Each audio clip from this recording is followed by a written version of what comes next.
So, dear students, as I have told you earlier कि हमने पहले पार्ट में दो स्टेंजा पढ़े, तो अब दूसरे पार्ट में हम दो और स्टेंजा पढ़ेंगे क्योंकि इस पोएम में चार स्टेंजाज हैं। तो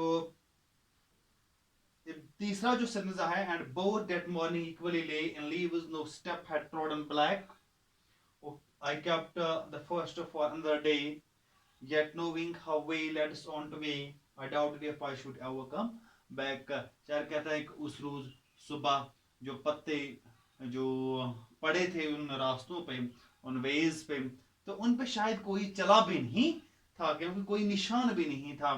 तो क्योंकि वो ट्रॉडन नो स्टेप है ट्रॉडन ब्लैक, क्योंकि कोई पाँव का निशान भी नहीं था, कोई पत्ता भी हिल नहीं गया था, कोई दब्बा भी नहीं था मिट्टी का। जिस तरह हम चलते हैं तो पत्तों जो पैरों के निशान होते हैं वो हम पीछे छोड़ जाते हैं, तो वहां पे कोई निशान नहीं था। हुआ है क्या the first for another day, सारा सोच रहा है कि चलो वो जो पहला रास्ता है वो मैं दूसरे दिन के लिए रखता हूँ।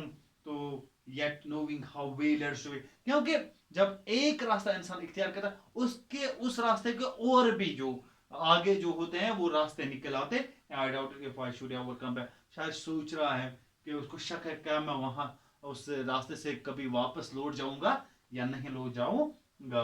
आई shall be telling this with this sigh somewhere as and ages hence, शायर कहता है कि जब शायर बूढ़ा हो जाता है फिर वो स्टोरी सुनाता है, तब वो इस इस इस मोड को याद करेंगे, उस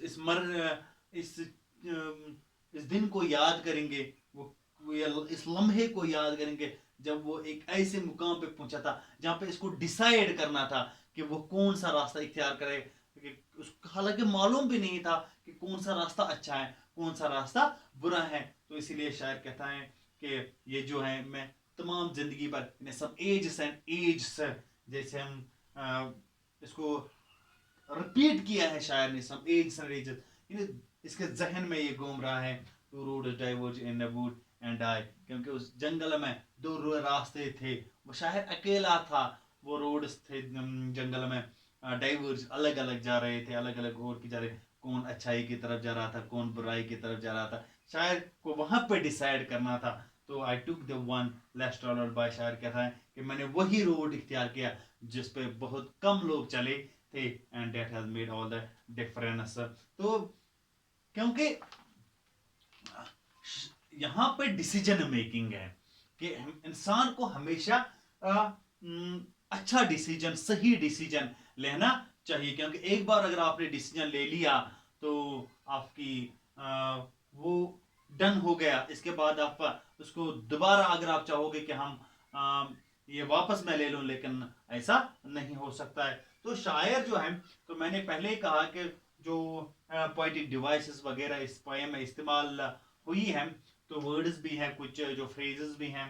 तो जैसे हैं ट्रॉडन ब्लैक के माने हैं refers to the leaves on the ground, refers to the leaves on the ground which have been stepped on by the people। तो वो जो निशान होते हैं पाँव के जो रास्ते पे लग जाते हैं जब इंसान इसको इस्तेमाल करता है। Yellow would means a forest where the foliage means leaves had turned yellow because of autumn season। जैसे मैंने ये जो पोएम जो है ये शायद ऑटम सीजन, उस वक्त जो सीजन चल रहा था वो ऑटम का था, तो पत्ते जो होते हैं वो गिर जाते हैं तो रास्ते पे भी लग जाते हैं। तो इसी तरह यहाँ पे yellow would means a forest, जहाँ जिस जिस वक्त उसके पत्ते जर्द हुए थे येलो हुए थे। Bent in the under growth it means a point where the road bent the bushes, where the road bent the bushes, ये है bent in the undergrowth। इसके बाद जो वर्ड्स हैं जिस तरह हम diverged, separated and took a different direction, separated and took a different direction, wanted where had not been used, had not been used, ये जो कुछ वर्ड्स थे जो मैंने बताए।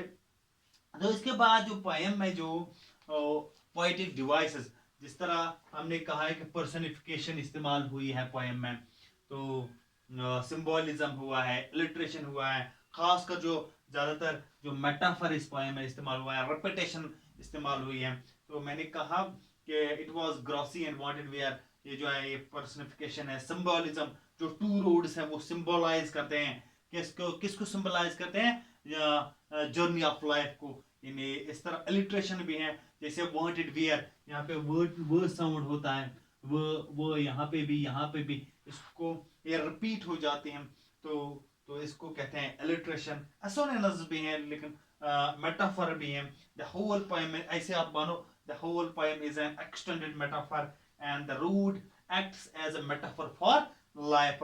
इसके बाद रिपीटेशन है, somewhere as and ages hence, ये रिपीटेशन है। तो पोएम की जो राइम स्कीम है, मैंने कहा पहले भी, तो अगर हम ले लेंगे, मैंने आपको सिखाया बेबी स्कूल में भी कि हम राइम स्कीम एक पोएम की किस तरह निकाल देते हैं। तो अगर हम हमारे पास है वर्ड वुड भी हैं, तो इसके बाद है बोथ भी हैं, इसके बाद स्टूड भी हैं, इसके बाद कुड हैं, इसके बाद अंडरग्रोथ है। अब देखिए किन किन की जो साउंड क्या है। वुड, अगर हम इसको ए ले लेंगे, बोथ इसको बी, स्टूड वुड स्टूड इसको ए, कुड इसको ए। अब अंडरग्रोथ, जैसे बोथ अंडरग्रोथ इसको बी। तो rhyme scheme of the poem is A B A B, यह है राइम स्कीम इस पोएम की। ठीक है, तो इसका दूसरा है fear, fear, claim, where, their, same.